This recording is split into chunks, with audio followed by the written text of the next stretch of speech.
Vatican voice എന്ന പ്രോഗ്രാമിലേക്ക് എല്ലാവരെയും ഞാൻ ഒരിക്കൽ കൂടി ഹൃദയംഗമമായി സ്വാഗതം ചെയ്യുന്നു. പരിശുദ്ധ പിതാവ് ഫ്രാൻസിസ് മാർപ്പാപ്പയുടെ ചിന്തകൾ, പ്രബോധനങ്ങൾ, അദ്ദേഹം പഠിപ്പിക്കുന്ന കാര്യങ്ങൾ മലയാളിക്ക് പരിചയപ്പെടുത്തുകയാണ് ഈ പ്രോഗ്രാമിലൂടെ പ്രധാനമായും ചെയ്തുകൊണ്ടിരിക്കുന്നത്. അദ്ദേഹത്തിൻ്റെ പ്രസംഗങ്ങൾ, ഇൻ്റർവ്യൂകൾ, കഴിഞ്ഞ എപ്പിസോഡിൽ നമ്മൾ പറഞ്ഞു തുടങ്ങിയത് മാർപ്പാപ്പ ഇറ്റാലിയൻ ടെലിവിഷനുമായി നടത്തിയ ഒരു ടോക്ക് ഷോയിലെ കാര്യങ്ങളാണ്. അത് പൂർണ്ണമാക്കാൻ സാധിച്ചില്ല, ഞാനത് തുടരുന്നു. ഇറ്റാലിയൻ ടെലിവിഷനിൽ കുടിയേറ്റം, യുദ്ധം, ദാരിദ്ര്യം, സൗഹൃദം, നർമ്മം, ക്ഷമ, പ്രാർത്ഥന തുടങ്ങിയ സ്വാതന്ത്ര്യം തുടങ്ങിയ പല കാര്യങ്ങളെക്കുറിച്ച്, കുട്ടികളുടെ പ്രശ്നങ്ങൾ, യുദ്ധത്തിൻ്റെ പ്രശ്നങ്ങൾ ഒക്കെ മാർപ്പാപ്പ സൂചിപ്പിക്കുകയുണ്ടായി. അദ്ദേഹത്തെ വേദനിപ്പിക്കുന്ന കാര്യങ്ങൾ, എന്താണ് നാം ഇന്ന് ചെയ്യേണ്ടത്, ക്രൈസ്തവരെന്ന നിലയിൽ എന്താണ് ചെയ്യേണ്ടത്, മനുഷ്യരെന്ന നിലയിൽ എന്താണ് ചെയ്യേണ്ടത് എന്നീ കാര്യങ്ങളിലേക്ക് വെളിച്ചം വീശുന്ന ചിന്തകളാണ് പരിശുദ്ധ പിതാവ് നൽകിയത്. ഞാനത് തുടരുകയാണ്. ഫാബിയോ പാസിയോ എന്ന് പറയുന്ന ആളുമായാണ് അദ്ദേഹം, ടെലിവിഷൻ്റെ വക്താവാണ്. അദ്ദേഹവുമായാണ് മാർപ്പാപ്പ വാർത്ത എന്ന് പറയുന്ന വസതിയിലിരുന്ന് സംസാരിച്ചത്. ആളുകൾക്ക് വളരെ ആനന്ദം പകർന്ന ഒരു സംഭാഷണമായിരുന്നു. വിജ്ഞാനം പകരുന്ന, മോട്ടിവേറ്റ് ചെയ്യുന്ന ഒരു പരിപാടിയായിരുന്നു അത് എന്ന് നമുക്ക് മനസ്സിലാക്കാൻ കഴിയും. യുദ്ധം, മാതാപിതാക്കളും മക്കളും തമ്മിലുള്ള ബന്ധം, ഇങ്ങനെയുള്ള കാര്യങ്ങളൊക്കെ പറഞ്ഞു കഴിഞ്ഞ് കുറേ കൂടെ ആശയപരമായ തലത്തിലേക്കാണ് ഈ ചർച്ച, ഈ സംഭാഷണം നീണ്ടുപോയത്. വിശാലമായ വിഷയങ്ങളിലേക്ക് കടന്നു. സ്വാതന്ത്ര്യം എന്ന ആശയത്തെ പറ്റിയാണ് ഇൻ്റർവ്യൂ നടത്തിയ ആൾ ചോദിച്ചത്. മാർപ്പാപ്പ അതിന് നൽകിയ ഉത്തരം, സ്വാതന്ത്ര്യം എന്ന് പറയുന്നത് ദൈവത്തിൻ്റെ സമ്മാനമാണ്. പക്ഷേ അവന് ഏറെ തിന്മ ചെയ്യാനും കഴിയുമെന്ന് മാർപ്പാപ്പ കൂട്ടിച്ചേർത്തു. ദൈവം നമ്മെ സ്വതന്ത്രരായി സൃഷ്ടിച്ചതിനാൽ നാം നമ്മുടെ തീരുമാനങ്ങളുടെ യജമാനന്മാരാണ്. നമുക്ക് തീരുമാനിക്കാം. അതാണ് ദൈവം നൽകിയിരിക്കുന്ന വലിയ ദാനം, കഴിവ്. മനുഷ്യൻ്റെ മഹത്വം തന്നെ അതാണ്. നമുക്ക് നല്ലതെടുക്കാം, തെറ്റായ തീരുമാനങ്ങളും എടുക്കാൻ കഴിയും. അവിടെയാണ് തിന്മകൾ ഈ ലോകത്തെ ഉണ്ടാകുന്നത്, യുദ്ധങ്ങൾ ഉണ്ടാകുന്നത്.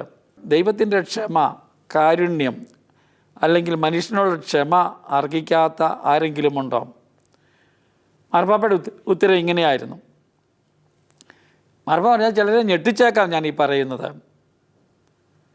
ക്ഷമിക്കപ്പെടാനുള്ള കഴിവ് ഒരു മനുഷ്യ അവകാശമാണ് എന്ന് മാർപ്പാപ്പ പറഞ്ഞു. അതാണ് വളരെ പ്രധാനപ്പെട്ട ഒരു ചിന്ത. ക്ഷമിക്കപ്പെടാൻ, ക്ഷമ ചോദിച്ചാൽ അത് ക്ഷമിക്കുക എന്നത് ആ ചോദിച്ച ആളുടെ അവകാശമാണ്. നമുക്ക് നിഷേധിക്കാൻ പറ്റില്ല. നമ്മളിപ്പോൾ ഗൗരവപൂർവ്വം ചിന്തിക്കേണ്ട ഒരു ആശയമാണിത്. നാം ക്ഷമ യാചിച്ചാൽ ക്ഷമിക്കപ്പെടാൻ നമുക്കെല്ലാം അവകാശമുണ്ട്. മാർപ്പാപ്പയുടെ വാക്കുകളാണ്. ദൈവത്തിൻ്റെ പ്രകൃതത്തിൽ നിന്ന് തന്നെ വരുന്ന ഒരവകാശമാണിത്. അത് മനുഷ്യർക്ക് പിന്തുടർച്ച അവകാശമായി നൽകപ്പെട്ടതാണ്.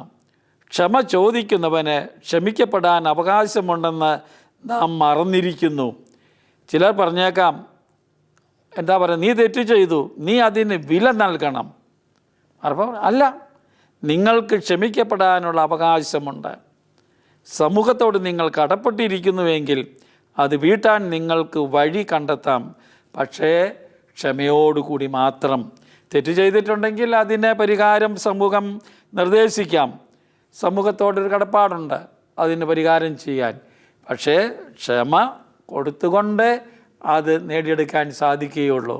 വളരെ വലിയ ഒരു ആശയമാണിത് മാർപ്പാപ്പ പറഞ്ഞത്. സ്വാതന്ത്ര്യവുമായി ബന്ധപ്പെട്ട് നിൽക്കുന്നതാണത്. തിന്മയുമായും ബന്ധപ്പെട്ട് നിൽക്കുന്ന കാര്യമാണ്. ജീവിതത്തിലും ലോകത്തിലും ഇതെല്ലാം ഉണ്ടല്ലോ. തിന്മയെപ്പറ്റി മാർപ്പാപ്പ പറയുകയാണ്. മാർപ്പാപ്പ പറഞ്ഞു, പക്ഷെ മറ്റൊരു തരം തിന്മയുണ്ട്. ചിലപ്പോൾ നിഷ്കളങ്കരെ ഗ്രസിക്കുന്ന, വിവരണാതീതമായി തോന്നുന്ന ഒരു തിന്മയുണ്ട്. ദൈവം എന്തുകൊണ്ട് ഇടപെടുന്നില്ല എന്ന് മനുഷ്യർ അതിശയിക്കാൻ ഇടയാക്കുന്ന ഒരു തിന്മയാണിത്. മാർപ്പാപ്പ ഫ്രാൻസിസ് മാർപ്പാപ്പ വിശദീകരിച്ചു, അനേകം തിന്മകൾ ഉണ്ടാകുന്നത് മനുഷ്യന് നിയമം പാലിക്കാനുള്ള കഴിവ് നഷ്ടപ്പെട്ടത് കൊണ്ടാണ്. തിന്മയുണ്ടാകുന്ന ഓരോരുത്തരും തോന്നിവാസം ജീവിക്കുന്നത് കൊണ്ടാണ്, നിയമം പാലിക്കാത്തത് കൊണ്ടാണ്. പ്രകൃതം മാറി എന്ന് മാർപ്പാപ്പ പറയുകയാണ്. ഒട്ടനേകം കാര്യങ്ങൾ മാറി. പക്ഷേ മനുഷ്യൻ്റെ സ്വന്തം ചാബല്യം കൊണ്ടുകൂടിയാണ് ഇതിങ്ങനെ സംഭവിച്ചിരിക്കുന്നത് എന്നത് ഓർക്കണം. ഇത് തുടരാൻ ദൈവം അനുവദിക്കുകയാണ്. അത് മാർപ്പാപ്പ പറഞ്ഞു. എന്നാൽ ചില ചോദ്യങ്ങൾക്ക് ഉത്തരം കിട്ടാതെ അവശേഷിക്കുന്നു. മാർപ്പാപ്പ പറഞ്ഞ ഒരു കാര്യം എല്ലാവരും ചോദിക്കുന്നതാണ്, കുട്ടികൾ എന്തുകൊണ്ടാണ് ദുരിതം അനുഭവിക്കുന്നത്? ഇതിനൊരു ഉത്തരം നൽകാൻ തനിക്ക് സാധിക്കുന്നില്ല എന്ന് മാർപ്പാപ്പ പറയുകയാണ്. ഇതിനൊരു വിശകലനം നൽകാൻ സാധിക്കുന്നില്ല.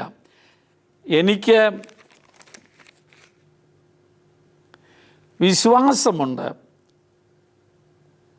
എൻ്റെ പിതാവായ ദൈവത്തിൽ ഞാൻ വിശ്വസിക്കുന്നു.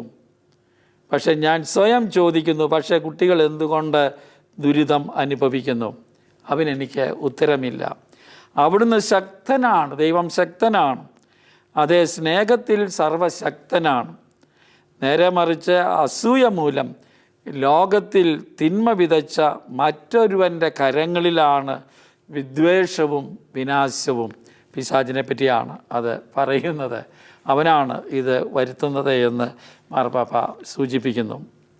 സഭയുടെ ഭാവിയെക്കുറിച്ച്, ലോകത്തിൻ്റെ ഭാവിയെക്കുറിച്ച് ഉള്ളൊരു ചോദ്യമാണ് പാപിയോ അവതാരകൻ പിന്നീട് ചോദിച്ചത്.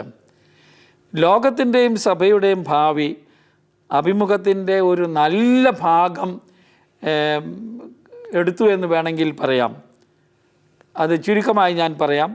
നാം സഹോദരരിൽ മുൻകൂട്ടി സൂചിപ്പിക്കപ്പെട്ടതനുസരിച്ച്, മാർപ്പാപ്പയുടെ ഒരു ചാക്രിക ലേഖനമാണ് നാം സഹോദരർ.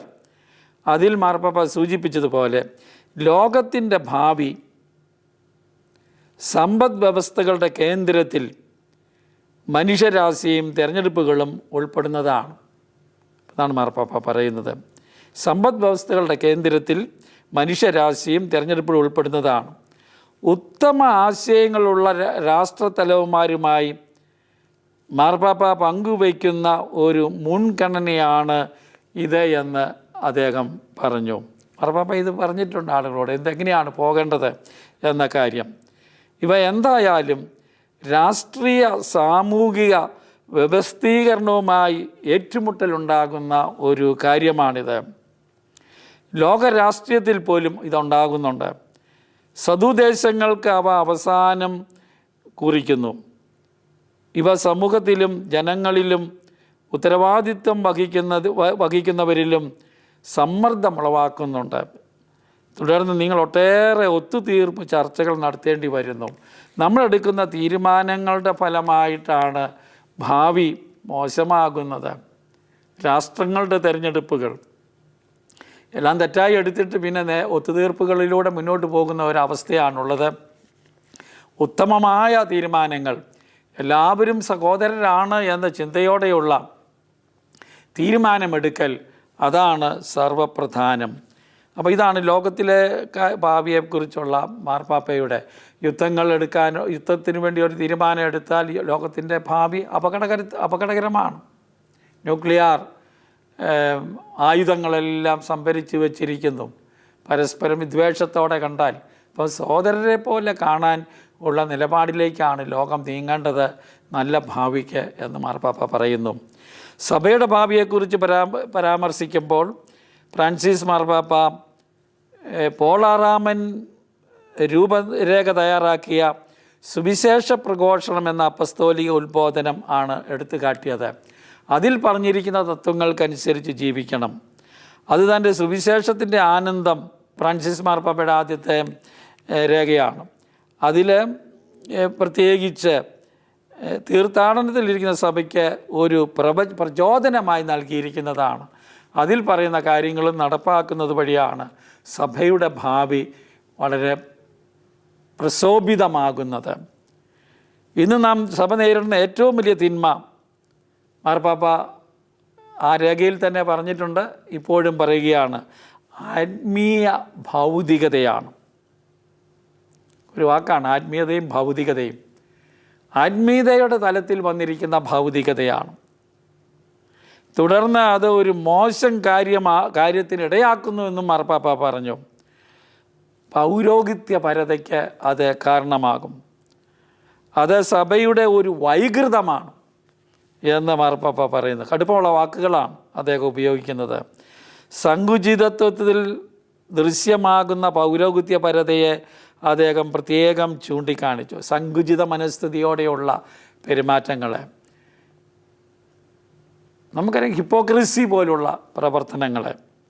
ഏതു തരത്തിലുള്ള സങ്കുചിതത്വത്തിൻ്റെയും അടിയിൽ എപ്പോഴും ജീർണതയാണുള്ളത് എന്ന് മാർപ്പാപ്പ പറഞ്ഞു.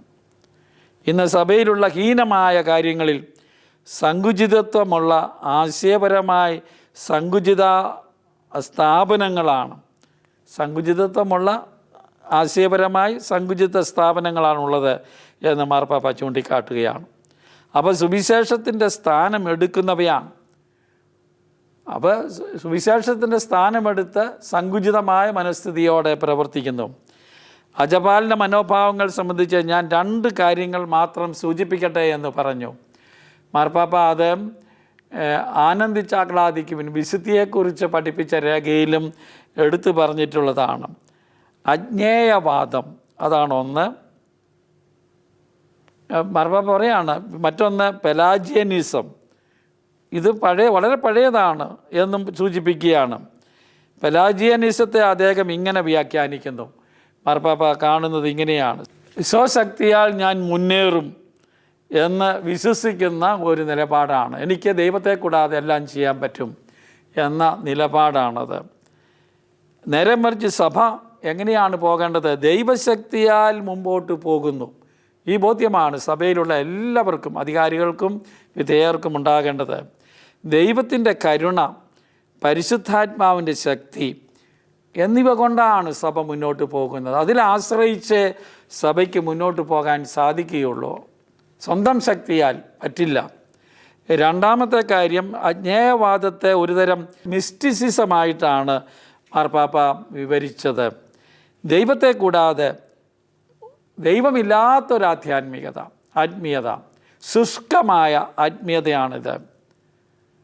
മാർപ്പാപ്പ അതുകൊണ്ട് ഊന്നി പറഞ്ഞു, നമുക്കിന്നുണ്ടാകേണ്ടത് പകരം ക്രിസ്തുവിൻ്റെ ശരീരം കൂടാതെ സാധ്യമായ ഒരു ധാരണയുമില്ല.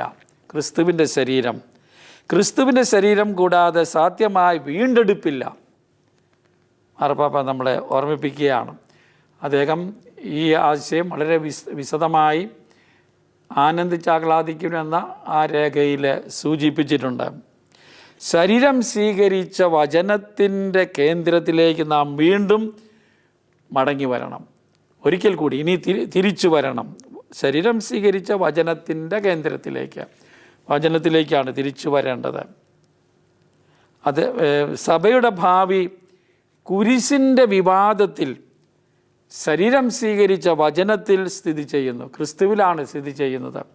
ക്രിസ്തു പഠിപ്പിച്ചതും ക്രിസ്തു കാണിച്ചു തന്നതും ജീവിച്ചതുമായ ആ ശരീരത്തിലാണ് നാം നമ്മുടെ രക്ഷ കണ്ടെത്തേണ്ടത്. അതിനെ ആശ്രയിച്ചാണ് സഭയുടെ ഭാവി അടങ്ങിയിരിക്കുന്നത് എന്നാണ് മാർപ്പാപ്പ ഇവിടെ സൂചിപ്പിക്കുന്നത്. പ്രധാനപ്പെട്ട കാര്യമാണ്. കൂടുതൽ നമ്മൾ പഠന വിഷയവും ചിന്താവിഷയമാക്കേണ്ടതാണ് ഈ കാര്യങ്ങൾ. മറ്റൊന്ന്, പ്രാർത്ഥനയെക്കുറിച്ച് അവതാരകൻ മാർപ്പാപ്പയോട് ചോദിച്ചു.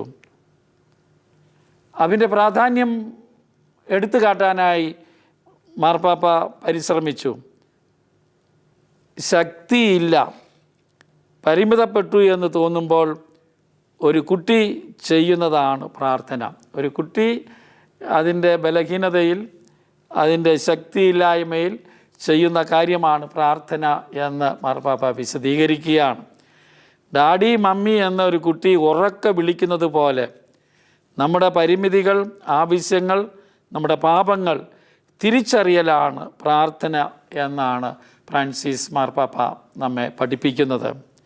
പ്രാർത്ഥിക്കുക എന്നാൽ കരുത്തോടെ, പരിമിതികൾക്കപ്പുറം, ചക്രവാളത്തിനപ്പുറം കടക്കുക എന്നാണ് അർത്ഥം.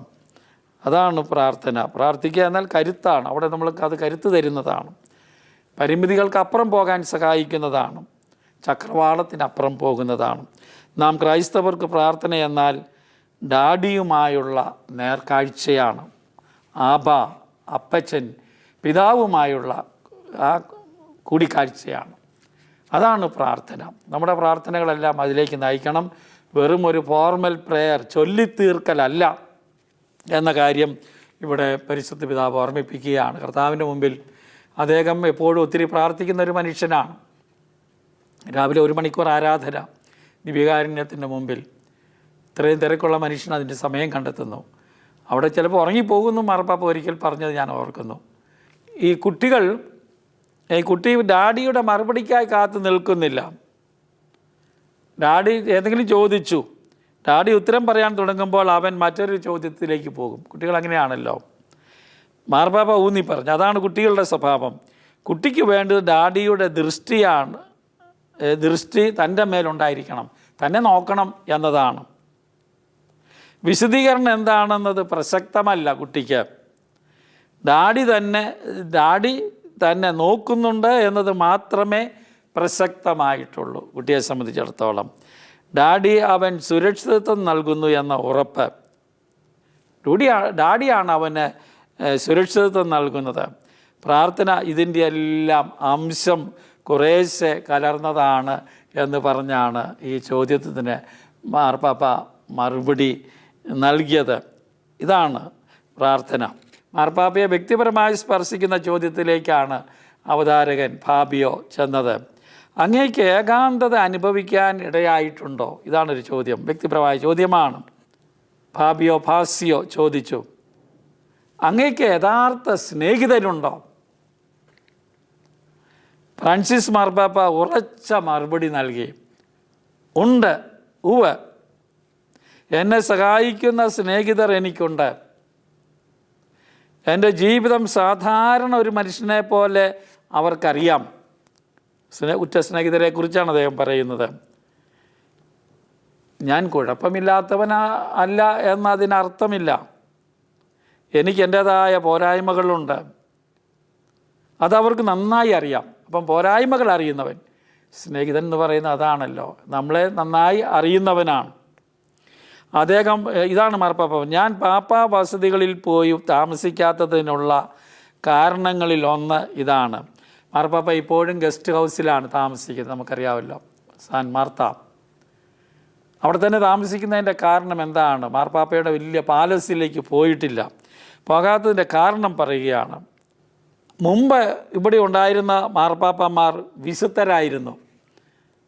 മാർപ്പാപ്പ പറയാണ്, അവരല്ലാതെ 6-ാം പൗലോസ് മാർപ്പാപ്പ, ഇപ്പോൾ 1-ാം ജോൺ പോൾ ഒന്നാമൻ, 2-ാം ജോൺ പോൾ 2-ാമൻ, ബെനഡിക്ട് മാർപ്പാപ്പയും നമുക്കറിയാമല്ലോ, ലോകം മുഴുവൻ അദ്ദേഹത്തെ വിശുദ്ധനായി കാണുന്നു. ആ അർത്ഥത്തിൽ നമുക്ക് നല്ല കാര്യമാണ്. അവിടെ ഉണ്ടായിരുന്ന മാർപ്പാപ്പന്മാർ വിശുദ്ധരായിരുന്നു. എന്നാൽ ഞാൻ അങ്ങനെ അല്ല എന്ന് പറയുകയാണ്. ഞാൻ അത്രയൊന്നുമല്ല, ഞാൻ അത്ര വലിയ വിശുദ്ധനല്ല. എനിക്ക് മനുഷ്യബന്ധങ്ങൾ ആവശ്യമാണ്. മാർപ്പാപ്പ, എനിക്ക് മനുഷ്യബന്ധങ്ങൾ ആവശ്യമാണ്. അതുകൊണ്ടാണ് ഞാൻ സാന്താ മാർത്തായിലെ ഈ വസതിയിൽ താമസിക്കുന്നത്. അവിടെ ഏവരോടും സംസാരിക്കുന്ന സ്നേഹിതരെ നിങ്ങൾ കാണും. നിങ്ങൾ സ്നേഹിതരെ കണ്ടെത്തും. എനിക്കത് സുഗമമായ ഒരു ജീവിതമാണ്. മറ്റതിനോളം ഞാൻ ഉണ്ടെന്ന് എനിക്ക് തോന്നിയില്ല. എനിക്ക് ബലമില്ല. സൗഹൃദങ്ങൾ എനിക്ക് ബലം തരുന്നു. എനിക്ക് വാസ്തവത്തിൽ സ്നേഹിതരെ വേണം. അവർ അധികമില്ല, പക്ഷേ അവർ യഥാർത്ഥ സ്നേഹിതരാണ് എന്ന് പരിശുദ്ധ പിതാവ് പറയുകയാണ്. അദ്ദേഹത്തിന് യഹൂദനായ ഒരു ആളുണ്ട്, സുഹൃത്തുണ്ട്, എല്ലാം കാര്യം തുറന്ന് പറയുന്ന, ഉപദേശിക്കുന്ന. ആംഗ്ലിക്കൻ സഭയിൽ, പ്രോട്ടസ്റ്റൻ്റ് സഭയിൽപ്പെട്ട പാസ്റ്റർമാരുണ്ട്. നമുക്കറിയാം, സൗഹൃദം പുലർത്തുന്ന മനുഷ്യനാണ്. ഈ ഇൻ്റർവ്യൂവിൽ അവതാരകൻ പഴയ കാര്യങ്ങളൊന്നും കാര്യമായി ചോദിച്ചില്ല, അധികം പറഞ്ഞിട്ടുമില്ല. ഏതൊക്കെ കാര്യങ്ങളാണ് അദ്ദേഹത്തിൻ്റെ അർജൻറ്റീനയിലെ ബുവനോസ് അയറസിലെ ബാല്യത്തെക്കുറിച്ച്, സാൻ ലോറൻസോ ഫുട്ബോൾ ടീമിനുള്ള അദ്ദേഹത്തിൻ്റെ പിന്തുണയെക്കുറിച്ച് അതൊന്നും അധികം സംസാരിച്ചില്ല. മാർപ്പാപ്പ അതിനെ പിന്തുണയ്ക്കുന്നുണ്ട്, വലിയ ഫാനാണ് എന്ന് നമുക്കറിയാമല്ലോ. ഒരു ഇറച്ചിവെട്ടുകാരൻ എന്ന ജോലിയെക്കുറിച്ച് ചോദിച്ചിട്ടില്ല, പറയുന്നില്ല. ഇറ്റലിയിലാണ് അദ്ദേഹത്തിൻ്റെ റൂട്ട്, നമുക്കറിയാം. പീദ്മോണ്ട്, ലിഗൂറിയ എന്നീ മേഖലകളിലെ അദ്ദേഹത്തിൻ്റെ വേരുകളെക്കുറിച്ച് ചോദിച്ചില്ല, പറയുന്നില്ല. നമുക്കറിയാം അടുത്ത കാലത്ത് അദ്ദേഹം അവിടെ പോയി കസിൻ്റെ 90-ാം ജന്മദിനത്തിൽ പങ്കെടുത്തു. ഞാൻ അന്ന് അവിടെ പറഞ്ഞ പള്ളിയിൽ പറഞ്ഞ പ്രസംഗം മറ്റൊരവസരത്തിൽ നിങ്ങളുമായി പങ്കുവയ്ക്കുന്നതാണ്. കെമിസ്ട്രി ലാബറട്ടറിയിലെ അദ്ദേഹത്തിൻ്റെ അനുഭവത്തെക്കുറിച്ച് മാർപ്പാപ്പയ്ക്ക് ഏറ്റവും ഇഷ്ടമുണ്ടായിരുന്ന, എന്നൊക്കറിയാൽ വളരെയധികം അദ്ദേഹത്തെ പ്രലോഭിപ്പിച്ച ഒരു പഠനമാണ് കെമിസ്ട്രി. അദ്ദേഹത്തിന് ഇഷ്ടമുള്ളൊരു വിഷയമായിരുന്നു.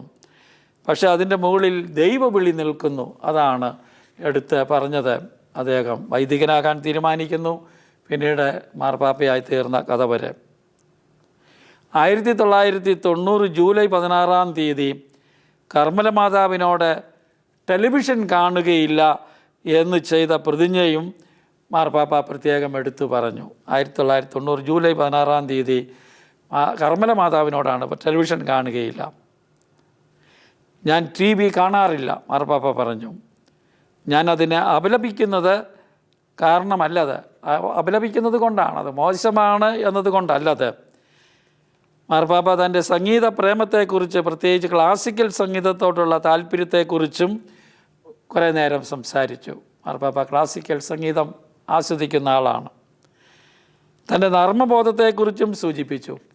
മാർപ്പാപ്പ അടുത്ത കാലത്ത് നർമ്മത്തെക്കുറിച്ച്, നർമ്മം ഉപയോഗിക്കണമെന്ന കാര്യത്തെപ്പറ്റി പ്രസംഗം നടത്തിയിട്ടുണ്ട്. അത് നമ്മൾ ഓർക്കണം.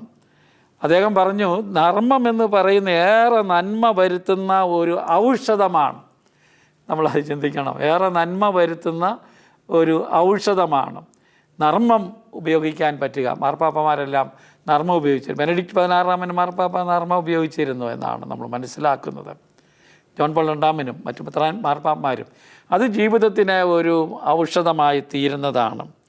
അപ്പോൾ ഇതാണ് ഇറ്റാലിയൻ TV-യുമായി നടത്തിയ ഒരു അഭിമുഖ സംഭാഷണത്തിൽ മാർപ്പാപ്പ പറഞ്ഞ വാക്കുകൾ. അത് അദ്ദേഹത്തിൻ്റെ ഹൃദയവികാരത്തെ നമ്മുടെ മുമ്പിൽ അവതരിപ്പിക്കുന്നുണ്ട്. അദ്ദേഹം അത് തുറന്ന് സംസാരിച്ചിരിക്കുന്നു. നമുക്ക് അദ്ദേഹത്തെ മനസ്സിലാക്കാൻ അത് ഇടയാക്കിയിട്ടുണ്ട്. അദ്ദേഹത്തിൽ നിന്ന് പഠിക്കാനുള്ള പാഠങ്ങൾ നമുക്ക് ഉൾക്കൊള്ളാം, ജീവിതത്തിൽ പകർത്താം. ദൈവം നമ്മളെ അനുഗ്രഹിക്കട്ടെ. അടുത്ത എപ്പിസോഡിൽ ഫ്രാൻസിസ് മാർപ്പാപ്പയുടെ മറ്റൊരു അഭിമുഖവുമായി പരിചയപ്പെടാം. ഞാനത് അവതരിപ്പിക്കുന്നതാണ്. നന്ദി, നമസ്കാരം. ദൈവം നമ്മളെ അനുഗ്രഹിക്കട്ടെ.